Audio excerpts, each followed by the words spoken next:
أعوذ بالله من الشيطان الرجيم بسم الله الرحمن الرحيم.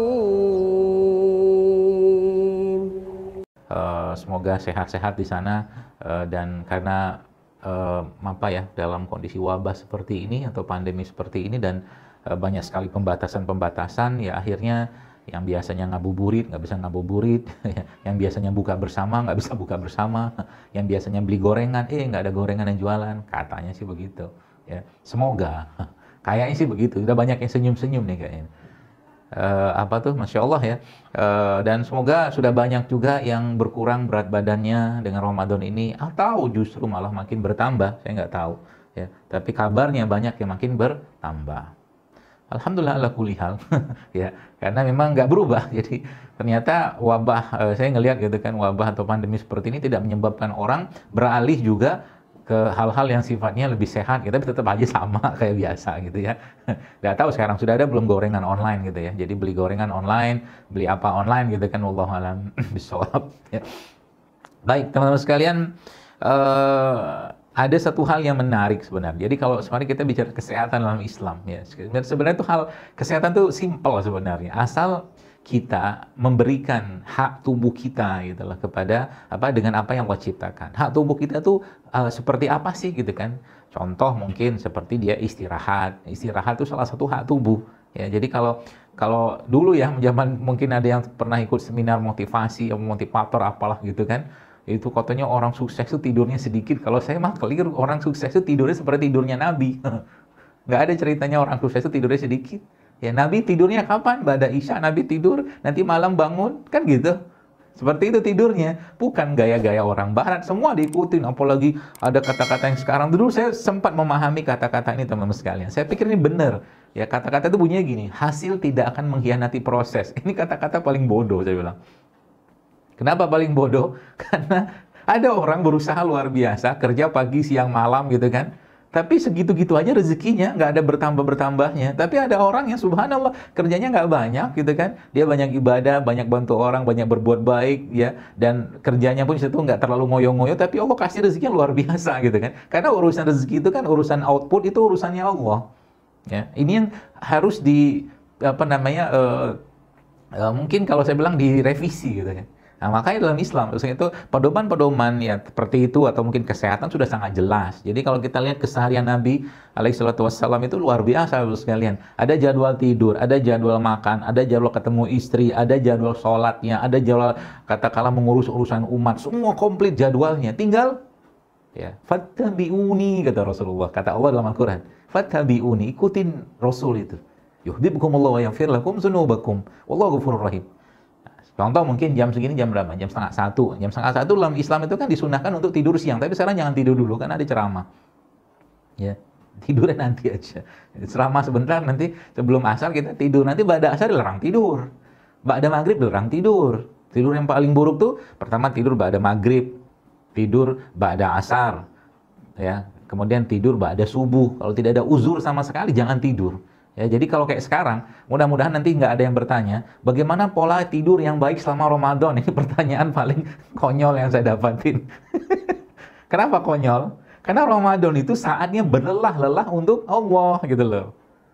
Itu sebenarnya, Ramadan saatnya berlelah-lelah untuk Allah. Anda sudah pernah umroh waktu Ramadan, coba lihat, itu jadwal tidur sedikit sekali. Kebanyakan sholat, ngaji, sholat. Itu yang harus kita. Jadi mintanya sama Allah tuh kuatkan ototnya, tulangnya, pikirannya, hatinya, jiwanya untuk berlelah-lelah untuk Allah. Maka kalau orang berlelah-lelah untuk Allah, pasti jiwanya akan kuat, imannya kuat, kolbunya kuat, dan yang dimakan pun gak perlu banyak-banyak. 7 butir kurma, 3 butir kurma, 5 butir kurma, 1 gelas madu, atau 1 sendok madu atau 2 sendok madu, kasih air, minum minyak zaitun, makan buah sedikit, coba aja. Cukup. Coba aja. Cukup, wallahi saya katakan. 7 butir kurma. Teman-teman coba, apalagi kurma ajwa. 7 butir kurma itu Anda makan, ya. Kemudian 1-2 sendok makan madu, campurkan air, ya. Kemudian kalau habis itu mau makan lagi minyak zaitun 3 kapsul, atau soda 2-3 kapsul, ya. Ya, setelah itu makan sedikit buah-buahan. Coba aja, kenyang, bukan kenyang sih, tapi powerful-nya luar biasa. Meskipun habis itu tiba-tiba di depan mata ada lagi tuh Mister Gorengan. Ada lagi tuh Mister apa yang isinya tuh karbo lagi, karbo. Jadi mereka tuh bukan makanan-makanan yang boleh disalahkan, nggak salah mereka. Masalahnya adalah mereka miskin enzim, miskin vitamin, miskin mineral. Itu yang masalahnya. Sehingga apa? Kalau tubuh tidak mendapatkan asupan-asupan yang terbaik itu Bapak Ibu sekalian, maka otomatis tubuh minta rehat. Sekarang saya tanya, kenapa banyak orang zaman sekarang habis makan ngantuk? Ayo coba.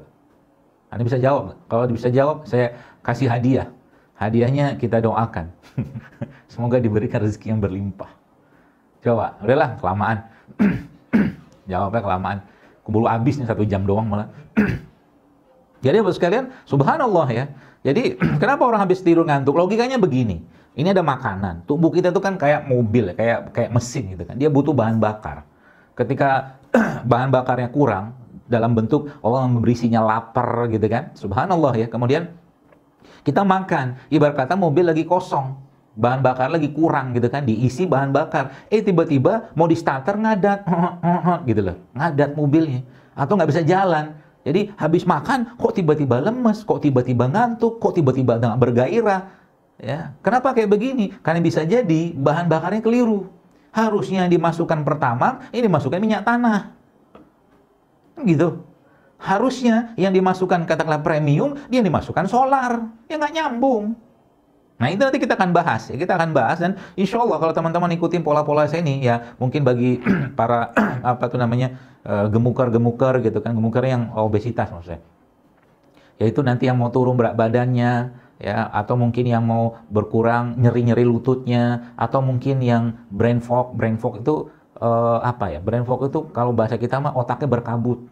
Berkabut tuh, nanti coba di browsing aja tuh. Otak berkabut tuh, tadi pulpen saya di mana ya? Kacamata saya di mana ya? Tadi rekening saya, gitu-gitu berkabut. Gitu. Jadi ibarat kata banyak kabut di otaknya, karena mungkin kebanyakan karbohidrat. Ya.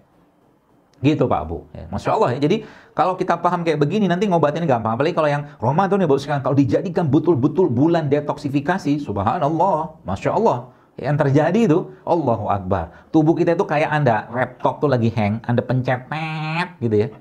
Dan nyala lagi. Nah, begitu badan kita. Dan Allah udah bekali kita itu dengan tools-nya. Ya, kalau saya membahasakan ada software-nya, ada hardware-nya gitu lah. Software itu dalam bentuk apa? Software-nya dalam bentuk syariat. Software-nya, tanda kutip. Puasa, sedekah, zakat. Kenapa? Katakanlah misalkan kita bicara contoh aja, sedekah. Sedekah tuh bikin bahagia nggak?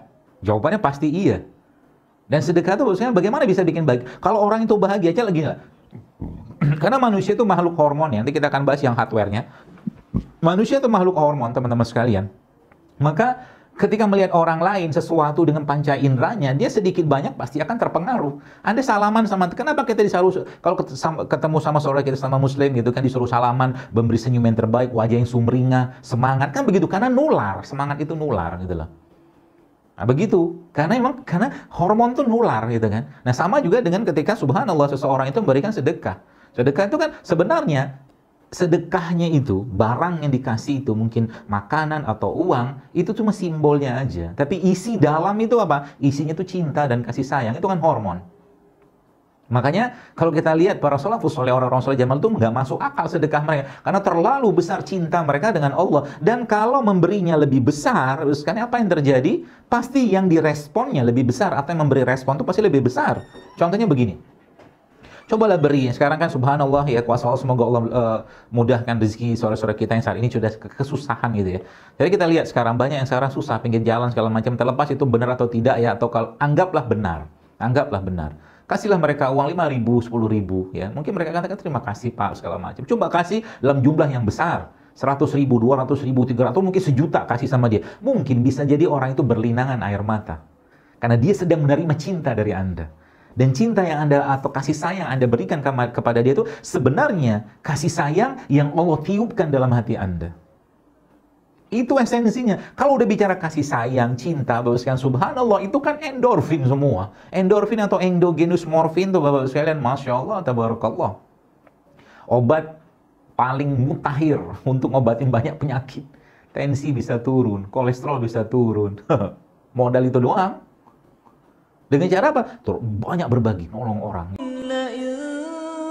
شكرتم لأزيدنكم ولئن كفرتم إن عذابي